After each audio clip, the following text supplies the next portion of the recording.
আপনি নিজে বা নিজের পরিবারের কেউ যদি চিকিৎসার জন্য ভারত যেতে চান, তাহলে আপনার জন্য কিছু গুরুত্বপূর্ণ টিপস দিচ্ছি।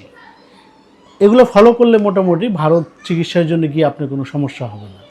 প্রথমে এই ইন্ডিয়াতে যে চিকিৎসার জন্য যাবেন, সেজন্য আপনাকে একটা বৈধ পাসপোর্ট থাকতে হবে এবং পাসপোর্টের মেয়াদটা একটু বেশি থাকতে হবে, অন্তত 6 মাসের উপরে মেয়াদ রয়েছে এরকম একটা পাসপোর্ট থাকতে হবে।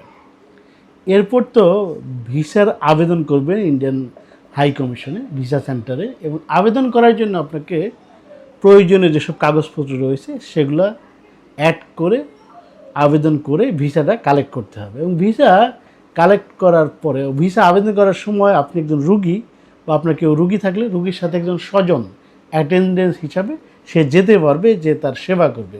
দেখুন, এই অ্যাটেন্ডেন্স যদি না নিয়ে যান তাহলে কিন্তু আপনি চিকিৎসা পাবেন না, অপারেশন পাবেন না, হালকা শুধু চেক আপ করে আসতে পারবেন।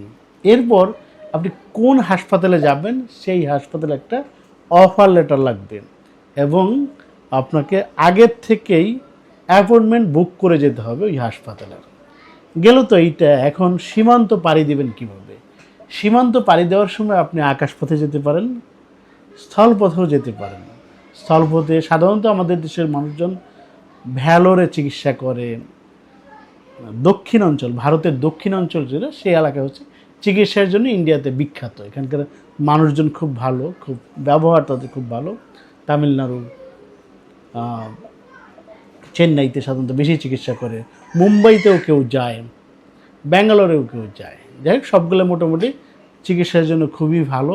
আর যাওয়ার সময় আপনি আপনার যে আগের ডাক্তারের যে প্রেসক্রিপশন, তাদের ডায়াগনস্টিক যা অসুখ টসুখের ছিল সেগুলা রিপোর্ট সবগুলো নিয়ে যাবেন।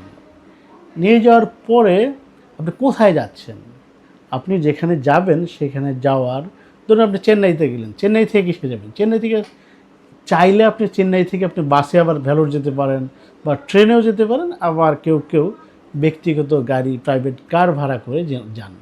ওটা আগের থেকে ঠিক করে নেবেন। আর যদি ঠিক না করে নেন, এয়ারপোর্ট থেকে বের হলেই গাড়ির অভাব নেই, গাড়ি আছে প্রচুর। এরপর যেটা করবেন, আগের থেকে কোনো হোটেল বুক করে নেবেন। হোটেল বুক করা থাকলে ভালো, আর কারণ ওইখানে রাত 1টা বা 2টা যে কোনো সময় ওঠেন, তবে চোর ডাকাতের ভয় নেই। হোটেলটা বুক করা থাকলে সুবিধা হয়।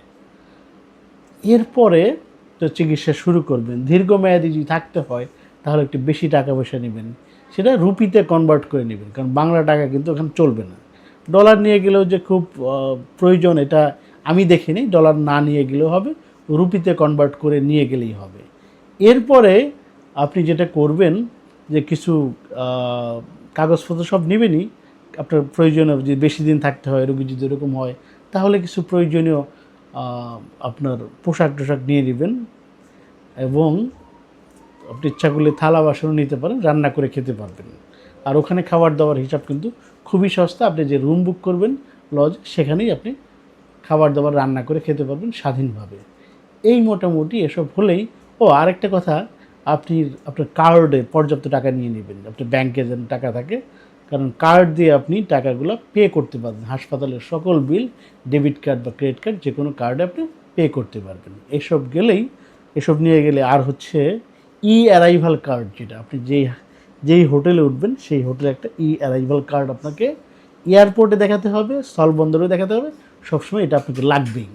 এসব হলেই আপনি ইন্ডিয়াতে মোটামুটি স্মুথলি চলে যেতে পারবেন। আর আপনারা যদি এই ধরনের ভিডিও পেতে চান তাহলে আপনাদের এই চ্যানেলটা সাবস্ক্রাইব করবেন এবং আরও মানুষ যাতে জানতে পারে সেজন্য একটু ভিডিওটা শেয়ার করে দেবেন। ভালো থাকবেন।